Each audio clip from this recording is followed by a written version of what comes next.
En équilibre sur le patin de l'hélicoptère, ils scrutent l'horizon à la recherche d'un blessé. Leurs interventions se font sur des terrains âpres, escarpés, presque inaccessibles et dans des conditions parfois extrêmes. Les gendarmes secouristes du PGHM, les anges gardiens de nos massifs. C'est une collision à ski, TC-PC. Base de Modane, 10h50, première alerte de la journée. Une tension à 18-12. En quelques secondes, le médecin de garde évalue la gravité de la blessure. L'équipe doit vite décider s'il faut envoyer l'hélicoptère. Là, les secouristes sont partis pour se préparer. Le mécanicien est en train de faire le plein. Le pilote, il a vu où c'était. Du coup, on est en train de lancer l'opération. Direction la station des Arcs. À bord de l'hélicoptère Chouka 73, une équipe de 5 personnes. Un pilote, un mécanicien, 2 gendarmes secouristes et un urgentiste. Lie down, Simon. Lie down. Don't move. What happened? Le médecin prodigue immédiatement les premiers soins aux blessés, un skieur britannique désorienté. Je t'appelle pour le bilan des arcs, si on peut se mettre en conférence avec le déchocage de Grenoble, s'il te plaît. La collision semble avoir été violente. Trauma facial avec une fracture du nez, il a des pupilles au corps asymétriques, pas de plainte douloureuse clairement identifiée. Donc 80 de fréquence. Le traumatisme crânien est sévère, il faut vite transporter le blessé au CHU de Grenoble. Les premiers gestes, ça va être surtout d'évaluer et de trier correctement ce patient, c'est-à-dire essayer d'estimer sa gravité et de pouvoir l'orienter correctement vers le bon endroit. Et donc là, on va un peu voir son évolution dans le trajet. Les secouristes du PGHM interviennent de plus en plus pour des accidents de ski sérieux comme celui-ci. Un phénomène amplifié par le dérèglement climatique et le manque récurrent de neige.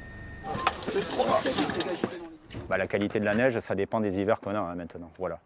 Donc il peut y avoir de la neige dure sur de longues périodes où effectivement il ne neige pas, il y a beaucoup de changements de température, un coup c'est doux, un coup c'est froid. Ça peut créer un peu plus d'accidents, mais c'est surtout que les accidents sont plus graves parce que les gens peuvent à ce moment-là dévisser sur plusieurs dizaines, voire centaines de mètres dans quelques cas. Le genou, on le dépose où on veut, et après on fait la main, on fait le démontage. Pas de répit pour l'équipe, il faut aussitôt repartir pour 2 autres interventions. On va aller rechercher un cadavre dans le lac de Tignes, donc pour ça on va aller récupérer 2 plongeurs à Aix-les-Bains. Les gendarmes du PGHM sont régulièrement appelés à la rescousse pour récupérer des corps dans des milieux difficiles d'accès. C'est le cas ce jour-là. Une intervention que nous n'avons pas pu filmer dans son intégralité. Ensuite, une fois que tout le monde est posé, il y a un secouriste avec le médecin qui vont partir au col du Palais pour récupérer un genou en ski de randonnée. Qu'est-ce que tu as pris comme antidouleur? On a pris un Doliprane. Doliprane. Et avec ça, c'est combien? Ouais, ça va. C'est bon, livre? Ouais. Yes. Hop, je vais aider, t'inquiète pas. Cette jeune femme est blessée au genou. Une intervention routinière et rapide pour les secouristes. 16h20, nouvelle alerte. Un randonneur s'est tordu la cheville. Un sauvetage a priori facile, mais qui va exiger de la technicité. Il faut élitreiller la victime car Chouka 73 ne peut pas se poser dans cette zone. C'est un métier difficile, exigeant parce que c'est pas anodin. Déjà, on part avec l'hélicoptère, donc l'hélicoptère c'est dangereux et il y a toujours une notion de risque dans tous les secours qu'on fait. Voilà, chaque secours est différent et c'est un peu gratifiant parce qu'on va rechercher une personne qui est blessée, qui a besoin de nous, qui peut pas faire autrement que d'attendre notre secours. Donc voilà, c'est un peu on va dire, c'est quand même un peu de la fierté.